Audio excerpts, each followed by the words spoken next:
decide who has the right of way. There is Stefano Cerioni, the coach for the Russian Federation from Italy, and Andrea Cipressa, who took over from Cerioni after London 2012, sits in the box for Daniele Garozzo.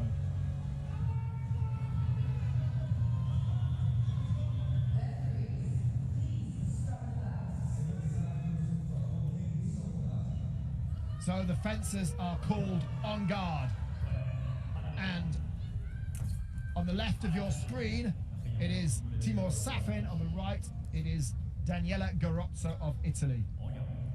Yeah, Garozzo has a very classic, very upright on guard position. It can keep the hand in a fairly classic position, but here you see he often has his blade kept high. Patient footwork, and looks to find the blade. If he does, he follows it up with a patient attack. His defence can be a little bit suspect to fast attacks, but uses holding parries to good effect.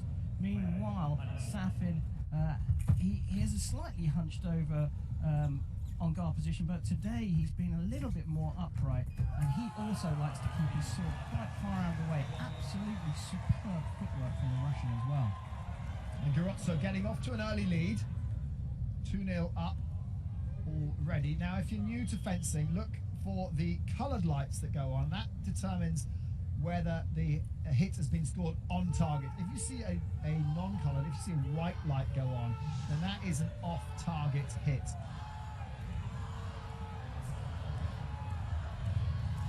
So when a green light comes on for Safin, I'm just checking that's the right way around. The referee just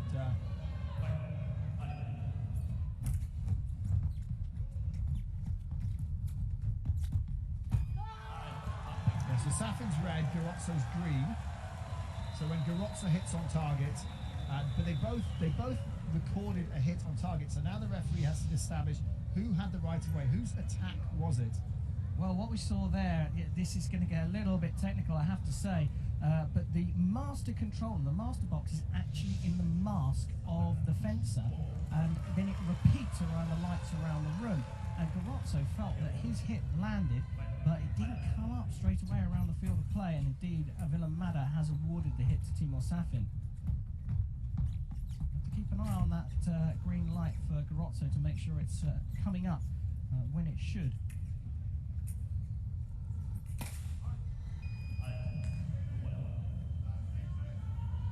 These guys have faced each other a couple of times in this Olympic cycle.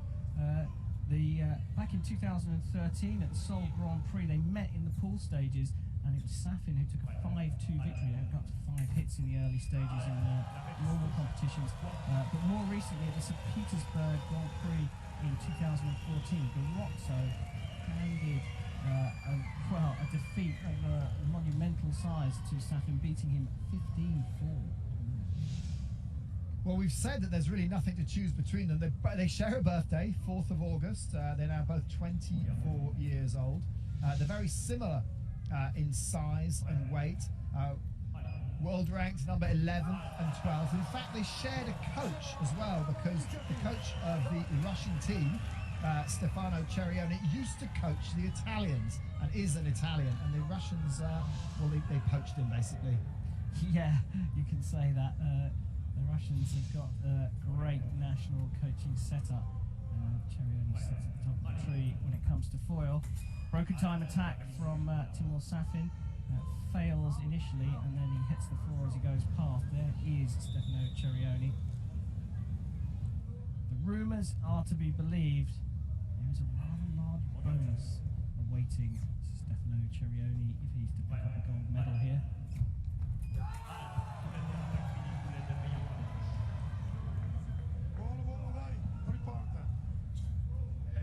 So important for the fencers, and of course the coaches have been working 4 years for this result as well, so we will see emotions run high in both boxes, and more so that both the coaches are Italian. They're known for their passion, aren't they, the Italians? Garozzo re-establishing the lead there with a nicely timed attack. So if you're new to fencing and you're just trying to get your head around the the timings of it all. The clock in the middle is ticking down. We have three-minute bouts. This is the first session, the first section, if you like. So there's three-minute sections to the bout, and it's the first of 15 that will win the actual fight. And the way that we're going, I don't think we're going to see all three of the 3 minutes. 4 apiece, and just 1 minute gone. He's awarded that to the right. There was a question mark over that as Andrea Cipressa celebrates, clapping his hands for his charge, Daniele Garozzo. A little bit of a pause there. Safin might have an argument. He does call for the video, in fact, as we see from the replay. This should be an interesting decision coming back from the referee, Villamada. You can see an argument for Safin here. See what he's saying, and he has changed his mind, Villamada. Good call.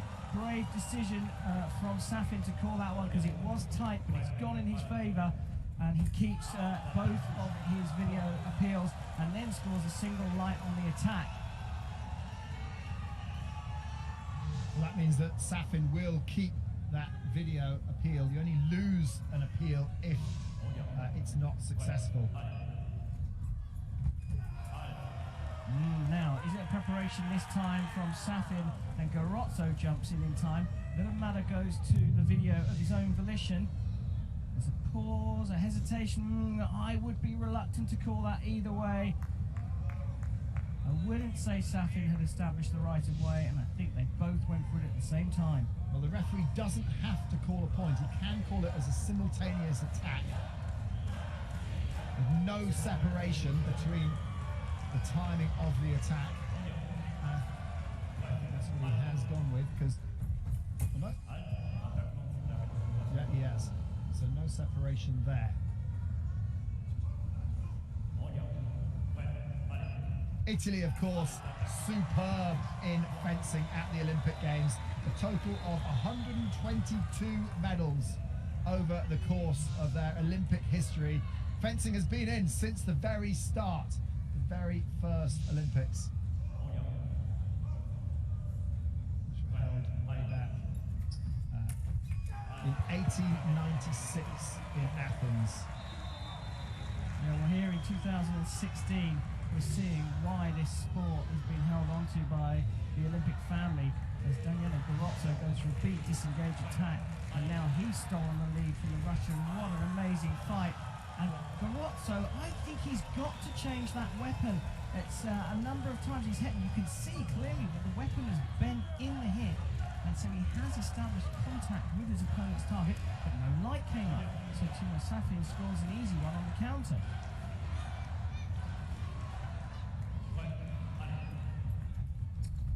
So 7 apiece,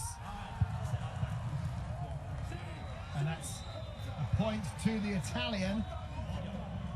The Italian coaches, both of the coaches Italian. Cipressa shouting, Forza, Forza, and Cerioni saying, he stopped, and then he started again. But he didn't. The referee's given the hit to Garozzo. So despite his Italian heritage, Cerioni firmly in the Russian camp. Maybe that bonus is helping his passion towards his Russian charge. Preparation from Safin for me. That's an easy one for the referee to call. Daniele Garozzo goes 2 points up, and it's all about the attack at the moment for both these fencers. They're just going at it, aren't they? They're absolutely going at it. There's no building to the point. They're just going straight in and attacking. It's almost like watching a sabre match. Yeah, this is absolutely brilliant stuff in foil at its best. Garozzo getting the right of way again. And I think both of them came into this knowing that they couldn't give the other one an advantage, and that's why they're just taking the fight to each other. Brilliant stuff to watch. This could all be over in the first period. Well, men's foil have been in the Olympic programme since the very beginning. They did miss out one Olympiad, and that was in 1908 when Epée came in and replaced foil. Yeah, 27 Olympiad that foil has been in this games. Para post off target for me. It is for Villamada as well. And Press's piece of chewing gum is going to need replacing after this semi-final. Picks up the blade there in a high preen. And once you've lost control of your weapon there, the referee has to really call halt. Yeah. Whoa, Garozzo.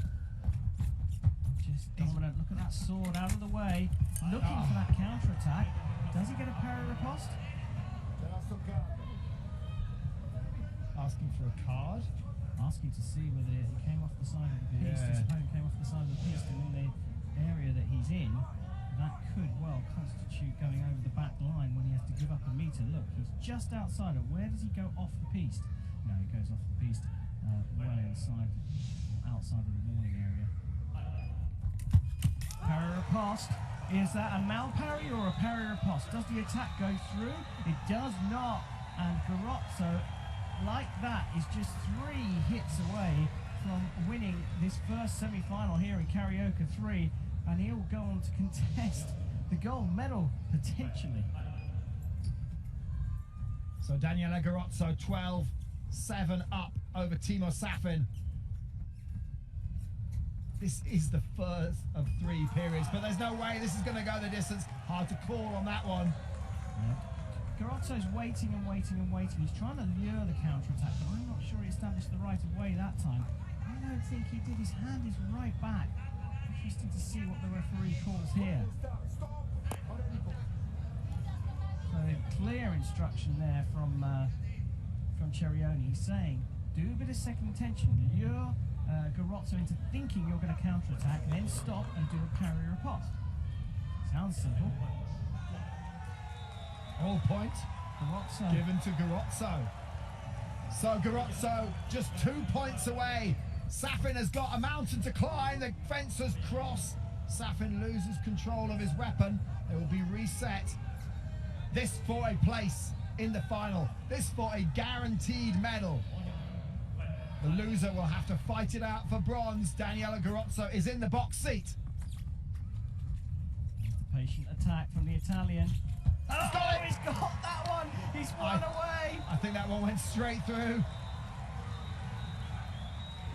Timo Safin. He has got to think about going forwards here. The attack from Daniele Garozzo is just too potent tonight. Well, Garozzo coming into these games was a lot of people's favourite. He's not ranked particularly highly, but he's been fencing so well this season. So one more hit for the Italian will see him through to the final.